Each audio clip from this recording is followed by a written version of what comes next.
ఇవ్వడా అన్న అంటే మమ్మల్ని తిరిగిండి అన్న ఎంఆర్ ఆఫీస్ వచ్చి ఎంఆర్ ఆఫీస్ గారికి వచ్చి చెప్తాం ఇంకా మా బండి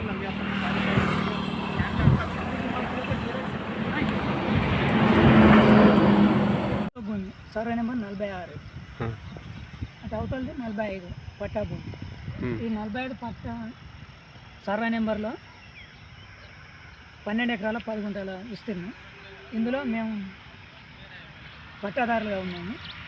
మాతో పాటు బూర్ల శంకర్, బూర్ల జయరాములు, బూర్ల రాజశేఖర్, బూర్ల తిరుపతి వారు కూడా పట్టాదారులు ఉన్నారు.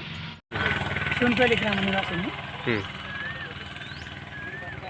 నేను ఇదే సర్వే నెంబర్ 45లో గల తాజా మాజీ ఎంపీటీసీ భర్త బూర్ల శంకర్ అనే వ్యక్తి ప్రభుత్వ భూమిని 2019లో అప్పుడు ఎంపీటీసీగా తన భార్య ఉన్న సమయంలో ప్రభుత్వ భూమిని కబ్జా చేసి పట్టా భూమితో చూపెట్టుకుంటూ 2019 సంవత్సరంలో మాంకాలి విజయ్ కుమారు కోతి బిక్షపతి అనే ఒక రియల్ ఎస్టేట్ వ్యాపారం అమ్మడం జరిగింది.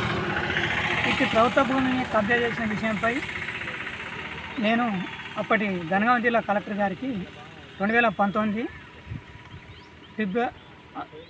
సెప్టెంబర్ 10వ తేదీన గౌరవ జనగాం జిల్లా కలెక్టర్ గారికి ప్రజావాణిలో ఫిర్యాదు చేయడం జరిగింది.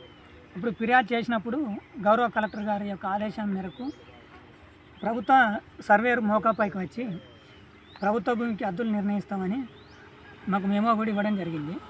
నోటీస్ ఇచ్చినాక ఒకరోజు ఫీల్డ్ మీద మోకా పైన ఎంక్వైరీ చేసుకొని తిరిగి మళ్ళీ నేను ఒక 2 రోజుల తర్వాత వచ్చి ప్రభుత్వ భూమికి హద్దులు నిర్ణయిస్తా అని మాకు చెప్పి వెళ్ళడం జరిగింది.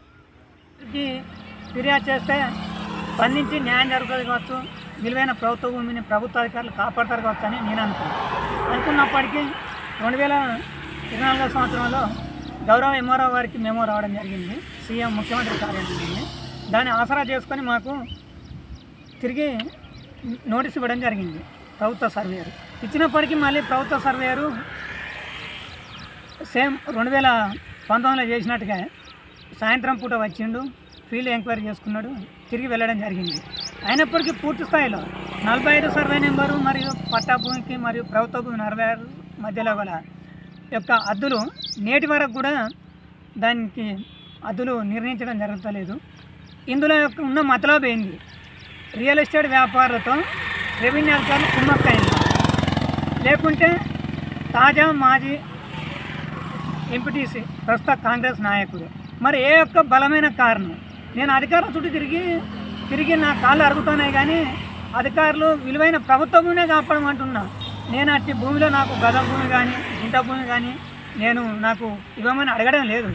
ప్రభుత్వ భూమిని ప్రభుత్వ అవసరాల కోసమే కాపాడమని నేను అడుగుతున్నా. అంటే గత 10 సంవత్సరాల నుంచి ఈ రియల్ ఎస్టేట్ వ్యాపారులు ఒక దందా, ఎంత అంటే పొలిటికల్ అండ పట్టుకొని యాక్చువల్గా ఎక్కడైతే గవర్నమెంట్ ల్యాండ్ ఉంటుందో అక్కడ గవర్నమెంట్ ల్యాండ్ ఉన్నదాన్ని పట్టా భూమిగా మార్చేసి పట్టా భూమిని ప్లస్ గవర్నమెంట్ ల్యాండ్ను రెండింటిని విలువ చేసి చాలా విలువైనటువంటి రెవెన్యూ అధికారులు రిటైర్మెంట్ అయితే రాని డబ్బులు ఈ రియల్ ఎస్టేట్ వ్యాపారం నుంచి వచ్చేస్తున్నాయి. వాళ్ళు తెల్లబట్టలు పోతున్నాం వానికి కూసోమంటారు, కూర్చేస్తారు, అన్ని రకాల మాట్లాడతారు. గోసి పెట్టుకున్నాను పోతున్నా, ఏమైనా ఎలా నీకేం కావాలా అక్కడ ఉండు, నువ్వు దుంతలేవాట కదా భూమిని పక్క పన్నులను పిలిపి అని వీళ్ళందరికీ ఈ క్వశ్చన్లు ఉంటాయి. గవర్నమెంట్ భూమిని దర్జాగా కబ్జా చేసినందుకు మాత్రం ఏది ఉండదు, వాళ్ళు ఇష్టం. కలెక్టర్ చెప్పినా ఏం కాదంటారు, ఎవరికి చెప్పినా ఏం కాదంటారు. అంటే ఎవరి గవర్నమెంట్ అయితే వాళ్ళ గవర్నమెంట్లో చేరుడు, ఈ దందాలు చేసుడు. ఇదే నా కథ. చెప్పండి. చేసి ఈ భూమిని గవర్నమెంట్ భూమిగా హద్దులు పెట్టి దర్జాగా గవర్నమెంట్ స్వాధీనపరచుకోవాలి, దానికి ఎటువంటి సందేహం లేదు.